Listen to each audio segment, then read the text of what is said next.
إن أعجبك الفيديو لا تنسى الإعجاب والاشتراك في القناة.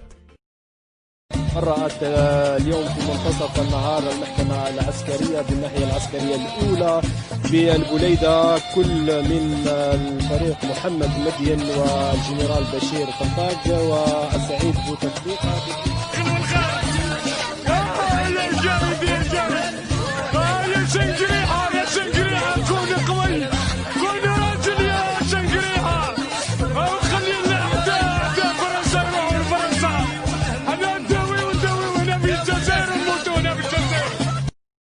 إن أعجبك الفيديو لا تنسى الإعجاب والاشتراك في القناة.